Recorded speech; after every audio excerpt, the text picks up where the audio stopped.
دیکھیں نا محمد صلی اللہ علیہ وسلم مسجد نبی صلی اللہ علیہ وسلم میں بیٹھے ہیں اور باہر ایک بوڑھی عورت آئی، محمد علیہ السلام نے اس کو دیکھا تو اٹھ کے فوراً اس کے پاس گئے اور السلام علیکم کہا، اماں جی کیا حال ہے آپ کا؟ اس نے کندھے پہ ہاتھ رکھ کے پوچھا کہ آپ کیسے ہو؟ اور میں اماں جی پہلے بھی اچھا تھا، آپ آ گئی ہیں اور اچھا ہو گیا ہوں۔ لوگوں نے پوچھا یا رسول اللہ صلی اللہ علیہ وسلم یہ کون ہے؟ یہ تو دیکھنے میں کوئی شہزادی نہیں لگ رہی، کسی بڑے خاندان کی نہیں لگ رہی۔ تو نبی علیہ السلام نے فرمایا میری ماں ہے، یہ دائی حلیمہ ہے، اور یہ وہ ماں ہے جس نے پیدا نہیں کیا، صرف چند مہینے دودھ پلایا ہے، اس کے لیے بھی میرا نبی صلی اللہ علیہ وسلم اٹھ کے تشریف لے کے جاتے ہیں۔ آپ علیہ السلام ایک جگہ خیمے میں بیٹھے ہوئے، باہر سے کسی نے آواز دی اور ان کو سپاہیوں کو کہا کہ اپنے نیزے ہٹاؤ، میں محمد رسول اللہ کی بہن ہوں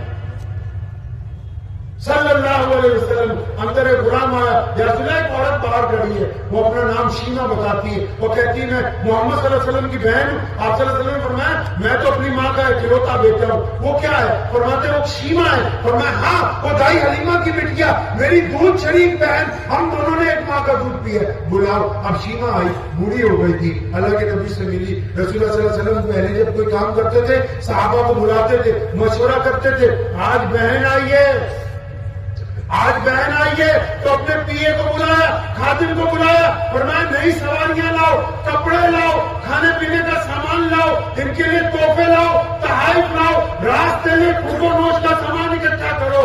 سارا کچھ اکٹھا کروا دیا اور پھر اپنی بہن سے یہ بھی کہا کہ اگر میرے ساتھ رہنا ہے تو مدینے میں گھر لے کے دوں گا، خادمائیں رکھ دوں گا، کہ نہیں یا رسول اللہ واپس جانا ہے۔ اب اللہ کے نبی نے اتنا دیا، کئی سواریاں تیار ہو گئی تاکہ پھر یہاں کے مسلمانوں کو بتانا تھا، مدھیہ پردیش والوں کو، کہ اگر تمہارے گھر کبھی تمہاری بہن تم سے ملنے آ جائے تو بیوی کو پوچھ کے 500 کا نوٹ نہیں نکالنا، محمد الرسول اللہ کی سنت ہے، جب بہنیں گھر آتی تو ان کو لاکھ کے واپس بھیجا جاتا ہے۔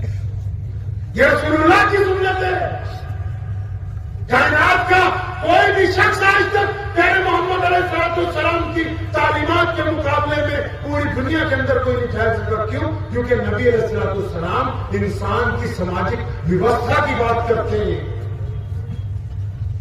پیارے محمد علیہ السلام نے ان اصول و قواعدوں کی بات کی ہے کہ جب فتح مکہ ہوا، جب جنگ بھی جیت لی تو میرا نبی پاور میں آنے کے بعد رحیم بن گئے، کریم بن گئے، شفیق بن گئے، پھر جو بھی آتا رہا محمد رسول اللہ صلی اللہ علیہ وسلم اس کو معاف فرماتے ہیں۔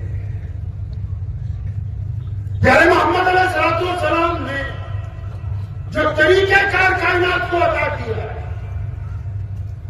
جو روش عطا کی ہے، دنیا اس کی مثال پیش کرنے سے قاصر ہے۔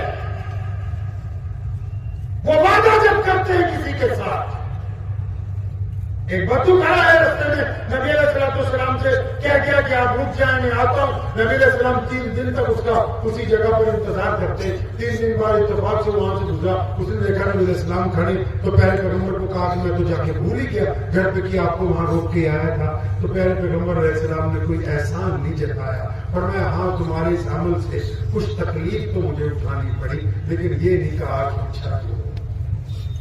آپ کو پتا ہے کہ جس دن مکے میں ظلم کی انتہا ہو گئی تھی، مکہ المکرمہ میں جب ظلم کی انتہا ہو گئی تھی،